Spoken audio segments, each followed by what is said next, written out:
Hello and welcome to this new discussion where we are going to talk about some paper related to physics, mathematics.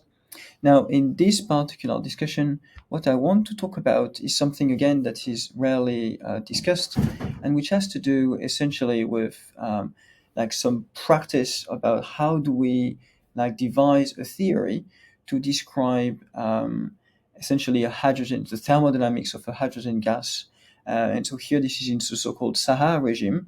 But in any case, that's related to, for example, how we model hydrogen in the sun. Now, one of the things that people are not aware of, even if you've got some basic training in statistical mechanics, either for sometimes this is for spectroscopy, for the chemist, for example, or that would be classical or quantum statistical mechanics for who has done an undergraduate degree in physics, or perhaps a little bit as well in engineering. The bottom line is that often we actually are not told, and in fact don't know, that the so-called partition function, or so-called internal, in fact, partition function for the hydrogen atom does not exist. So it actually diverges.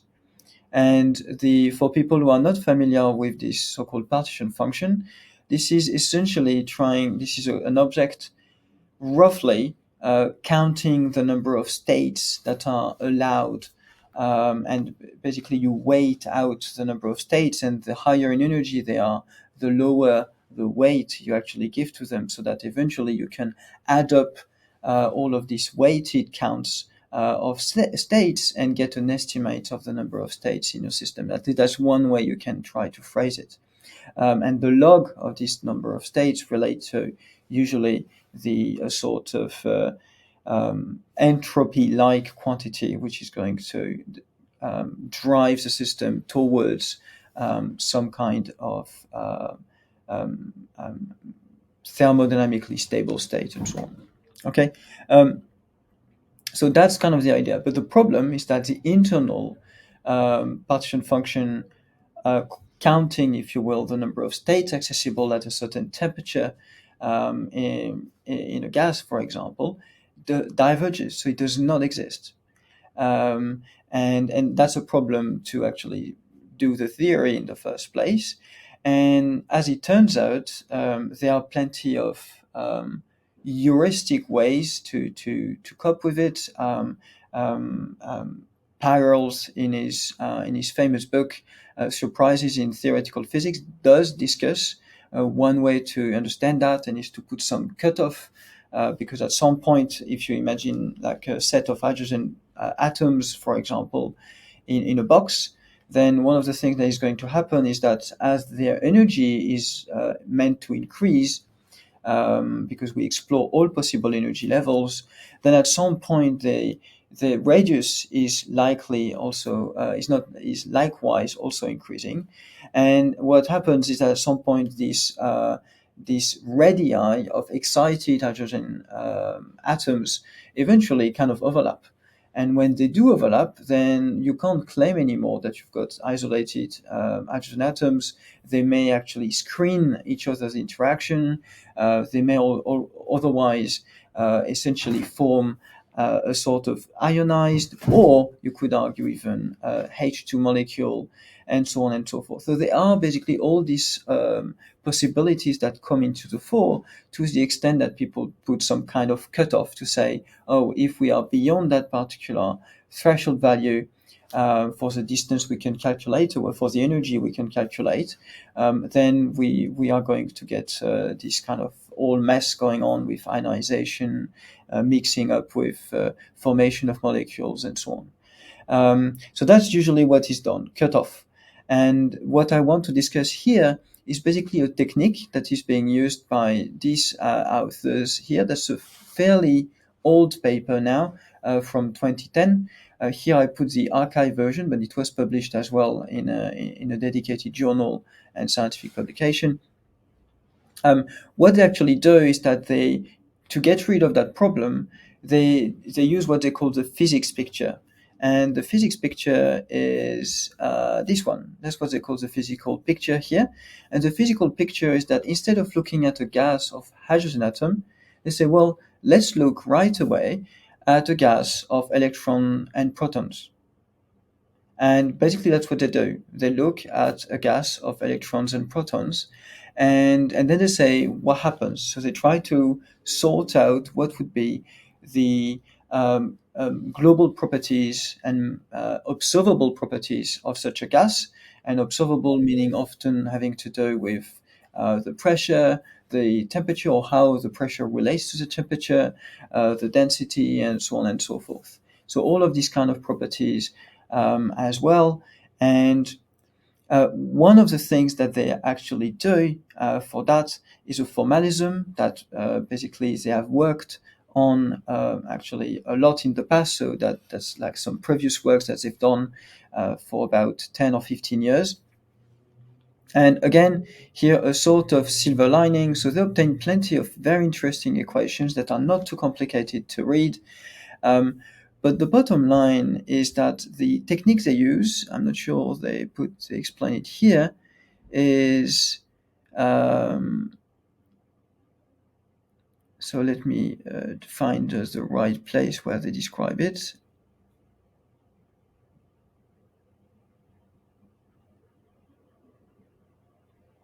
Sorry, I'm just trying to find the right place.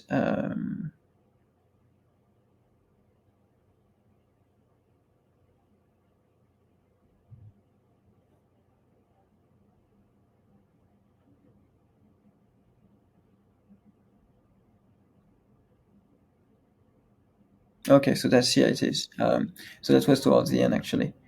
So the difficult task of controlling simultaneously recombination and screening effects in quantum activity series. So these are already kind of complicated, but the bottom line is that you have screening effects because charges are involved, and that's already a nightmare, to be honest. But on top of this, you've got recombinations, and you've got kind of quantum effects going on, like covalent bonding and stuff like that. Um, and what they actually say is that it can be accomplished thanks to the Feynman path integral representation. Now, the Feynman CAC path integral representation turns out to be exactly equivalent, or the technical name given to one of the isomorphisms that I've mentioned already in two discussions, but I think it's a so rich technique, and in fact, it's not just a technique; it's an isomorphism. It's an equivalent. It's a formal equivalence, which I want to show how rich that is. And so here they use this particular isomorphism, so equivalence between a point particle in quantum mechanics at equilibrium, and they actually use an equivalence between that particular system and the classical system of basically a loop that has some mechanical properties, if you will, that are effective to the extent that they match with the equilibrium classical quantum case of the point particle version. What is fascinating in this work is that not only do they use this ring polymer dynamics, but on top of it, of course, because we are dealing with electrons, we need to be wary of, and protons, by the way, we need to be wary of the Fermi or the Pauli exclusion principle at the very least. Okay, and that's something also that relates to another discussion that we've mentioned. And as it turns out, this ring polymer dynamics can be amended to actually contain the kind of the Pauli exclusion principle, if you will. And the way it does is by basically looking at orientations of the loops. So you actually set a sort of orientation, and then there are some topological properties that can be kind of maintained and so on. Then they are going to be related to kind of essentially whether or not you need to, what happens when you swap, let's say, two electrons and so on, whether or not you get a minus sign, etc. So essentially, there are ways to look at this system of loops, and these loops can be made complicated enough, but still classical, so that you take care also about some aspects of the topology of these loops, and then which give rise to Pauli's exclusion principle in and of itself. So then, what they look at is they look at an ideal gas. So that's quite fascinating. It's an ideal gas. That's what they say, a classical gas of extended loops. So it's not ideal, but then the classical gas can be then split into an ideal part and then what is called an excess part, and then they look at the classical machinery of fluid theory to actually determine what is this excess part, and that's how then they calculate the rest of things. Now, that's what they call screen cluster representation, and that's what I want to show you in more details. That's what is expressed here. So all of the terms that you can see here are so-called Mayer bonds and so on, and loop-loop interactions. They are fairly typical for people dealing with the theory of liquids, because that's how usually this is going to be dealt with. But what is interesting here is a kind of physics you can extract from it. So here, this is essentially a diagrammatic expression or expansion. And in fact, it's quite common that you may have seen things like that when looking at particle physics and so on. Here, however, we're just looking at electrons and protons. Their number is actually fixed. Now, it is worked out, I believe, if I remember correctly, in a different so-called ensemble, so that basically I think the number is allowed to vary, but not because of some kind of quantum fluctuations or relativistic effect. They are simply allowed to vary because it's connected to a reservoir of electrons and protons. But the bottom line is that you can split the density in your system in different contributions. And what is actually shown here is like the physical relevance, or that you can attach to this particular representation. So, for example, here, part of the density that is going to contribute to the pressure when you look at your equation of state is going to relate to the basically isolated protons. And that's it. So there is part of the density related to isolated protons. Here, you actually have a contribution stemming from protons and electrons actually being bound into a state that we interpret as a hydrogen atom.